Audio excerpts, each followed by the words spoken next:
ওই যে সেই আপনার প্রাইমারি স্কুলে ভিজিট করতে গিয়েছিলেন ইন্সপেক্টর, তারপরে প্রাইমারি না হাই স্কুল ভিজিট করতে গেছে, যায়া জিজ্ঞেস করছে ছেলেরা কি পড়ছো, বল ইতিহাস। ঠিক আছে, ইতিহাস থেকেই প্রশ্ন করব, বলো তো চীনের প্রাচীর কে ভেঙেছে? ছেলেরা জবাব দিচ্ছে তুমি বলো। কেউ বলছেন বেঞ্চের কোনা যে ছেলেটি, সে বলছে সর্বনাশ, কেউ যখন স্বীকার করে না এটা তো আমার মাথায় আসবে। সব শেষ ইন্সপেক্টর তাকে বলছে তুমি বলো তো কে ভেঙেছে চীনের প্রাচীর? কয় স্যার, গ্রামে আমার দুষ্টমির যথেষ্ট বদনাম আছে, কিন্তু চীনের প্রাচীর ভাঙার মতো দুষ্কর্ম আমি করি নাই। ইন্সপেক্টর খুব রেগে গেলেন, মাস্টারের দিকে তাকালেন, এই বুঝি আপনার ইতিহাস পড়ানো? মাস্টার ইন্সপেক্টরের বিরক্তি ভরা মুখ দেখে বলছেন স্যার রাগ করবেন না, এসব ছাত্র তো আমার, ওদের অবস্থা তো আমি জানি, আপনি আসছেন ঢাকা থেকে, আপনি জানবেন কি? আমি হলপ করে বলতে পারি আমার ক্লাসের কোনো ছাত্র চীনের প্রাচীর ভাঙে নাই। ইন্সপেক্টর রাগ হইয়া চলে গেছে হেডমাস্টারের রুমে, যায় বলছে যে আমি আপনার স্কুলের গ্রান্টকে আমি নাকচ করে দেব, মঞ্জুরি আমি ক্যান্সেল করে দেব। কেন? এই অবস্থা।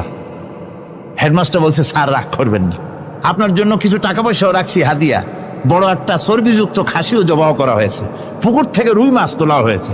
তারপরেও আমার ছাত্ররা টিচাররা বলার পরেও যদি আপনার সন্দেহ হয়ে থাকে যে আমার ছাত্ররাই ভাঙছে, তো ওই আপনি অসন্তুষ্ট হবেন না, রাগ করবেন না স্যার, ওই প্রাচীর ভাঙতে যা খরচ লাগে আমি কিছু খরচ দেবো, তো আপনি রাগ করেন না। এখন চিন্তা করেন স্কুলের ছাত্র থেকে শুরু করে হেডমাস্টার পর্যন্ত জ্ঞানের বহর। তো বলতেছিলাম আপনি আমি ওজন স্তরে ফাটল ধরিয়েছি, তার অর্থ এই নয় যে আপনারা গিয়ে ওখানে কুড়াল মারিয়ে ওটারে ভাঙছেন। তাহলে ওটা কি হয়েছে? কোরআনে কারিমে রব্বুল আলামিন বলেন ওয়ামা সাবাকুম মিন মুসিবাতিন ফাবিমা কাসাবাত আইদিকুম ওয়া ইয়াফু আন কাসীর।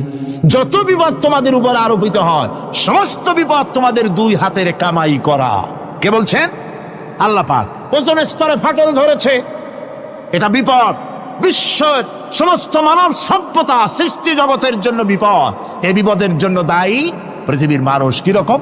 সেটা হচ্ছে গাড়ির পেছন থেকে যে কালো ধোঁয়া বের হয়, কল কারখানার চিমনি থেকে যে কালো ধোঁয়া বের হয়, এই কালো ধোঁয়াগুলি, তারপরে সমস্ত কেমিক্যাল উইপেন সেগুলি যে টেস্ট করা হয়, তার রিয়াকশন ইত্যাদি, এই কালো ধোঁয়া এবং সমস্ত মারণাস্ত্রগুলি এক্সপেরিমেন্ট করার সমস্ত এই রিয়াকশনগুলি সবগুলি গিয়ে ওই ওজন স্তরে ফাটল ধরিয়ে দিয়েছে, আস্তে করে পাতলা হয়ে এটা ফেটে গিয়েছে, অতি বেগুনি রশ্মি আসা শুরু করেছে। এটাকে বন্ধ করার জন্য বিজ্ঞানীরা আজ মরিয়া হয়ে গিয়েছে। ইনশাআল্লাহ আল্লাহ পাক তার বিজ্ঞানীদের মানুষের মাথায় বুদ্ধি এনে দিবেন, রিপেয়ারও হয়ে যাবে ইনশাআল্লাহ। সবাই বলেন ইনশাআল্লাহ। তাহলে বললাম কেন এ কথাটা? এই জন্য বললাম যে কোরআনে কারীমের মধ্যে আল্লাহ রাব্বুল আলামিন সব কথা বলে দিয়েছেন, কোনো কথা বাদ রাখেন নাই। পাহাড়গুলি ভেঙে আমরা ক্ষতি করতেছি, গাছগুলি কেটে আমরা ক্ষতি করতেছি, প্রকৃতির ভারসাম্য নষ্ট করে দিচ্ছি, ফলে সমুদ্রের পানি স্ফীত হচ্ছে, ভূমিকম্প বাড়তেছে, ঘূর্ণিঝড় হচ্ছে, টর্নেডো হচ্ছে, পৃথিবী বিধ্বস্ত হয়ে যাচ্ছে, ক্লাইমেটের পরিবর্তন আসছে। আজকে পৌষ মাস, এটা কি মাস? কত তারিখ? দেখেন বাংলা ভাষাকে কত মহব্বত করি। যদি বলি আজকে ডিসেম্বরের কত তারিখ, গড় গড় করে মুখস্থ হয়ে যাবে। বাংলারে খুব ভালোবাসি, মাসটার তারিখ বলতে পারলাম না, দুঃখিত। এই হলো আমাদের ভালোবাসা। আজকে পৌষ মাসের অর্ধেকও শেষ হয়ে যাচ্ছে, অথচ মনে হচ্ছে শীত যেন তার শ্বশুর বাড়ি বেড়াতে গেছে। এই যে অবস্থা, এই অবস্থা শুধু বাংলাদেশে নয়, গোটা পৃথিবীতে ক্লাইমেটের একটা বিরাট পরিবর্তন আসতেছে, একটা বড় রকমের পরিবর্তন আসতেছে। এর কারণ হচ্ছে এই পৃথিবীর মানুষেরা নিজেরাই প্রকৃতির ভারসাম্যকে নষ্ট করে দিয়েছে। এই ভারসাম্য নষ্ট হওয়ার কারণে আবহাওয়ার পরিবর্তন হচ্ছে, সামুদ্রিক জলোচ্ছ্বাস বাড়তেছে, ভূমিকম্প, আগ্নেয়গিরি ইত্যাদি হচ্ছে এবং পৃথিবীর মানুষ বিধ্বস্ত হচ্ছে। বলতেছিলাম এ কোরআনে কারীমের মধ্যে আল্লাহ পাক সব কথা বলে রেখেছেন। যদি জানতাম, বুঝতাম, তাহলে এই অবস্থার সৃষ্টি হতো না।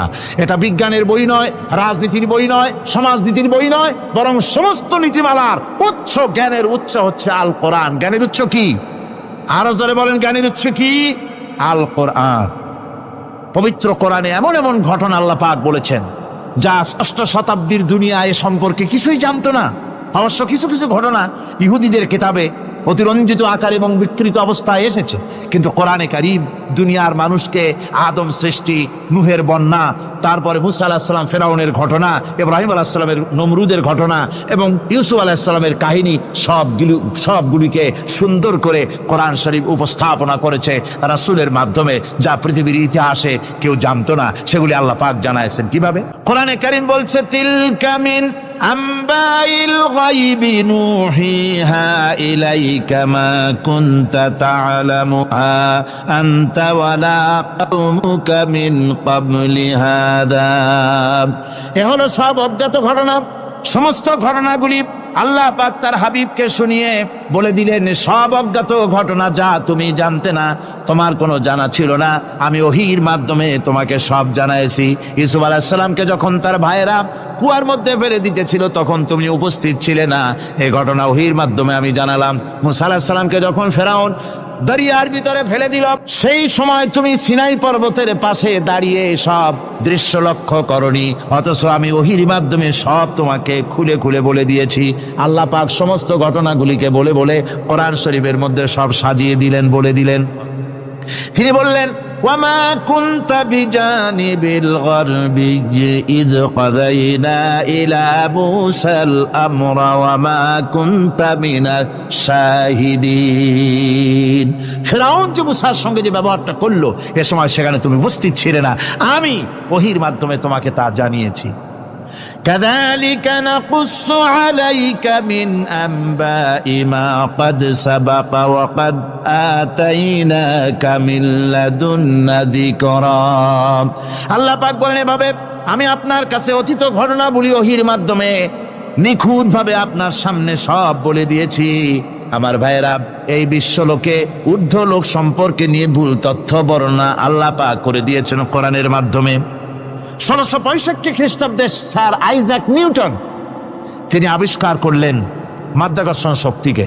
এই মাধ্যাকর্ষণ শক্তি, ল অফ গ্রাভিটেশন, এ সম্পর্কে মানুষের এই থেকে কিছু জানলো, কিন্তু আজ থেকে 1400 বছর আগে আল্লাহ রাব্বুল আলামিন তার উম্মি নবী, যিনি কোনো বিজ্ঞানাগারে লেখাপড়া করেন নাই, কোনো সায়েন্স রিসার্চ করেননি, যিনি কোনো কলেজ ইউনিভার্সিটিতে পড়াশোনা করেননি, তার মাধ্যমে জানিয়েছেন মাধ্যাকর্ষণ শক্তির কথা। কোরআন বলছে, ইন্নাল্লাহা ইউমসিকুস সামাওয়াতি ওয়াল আরদা আন তাজুলা।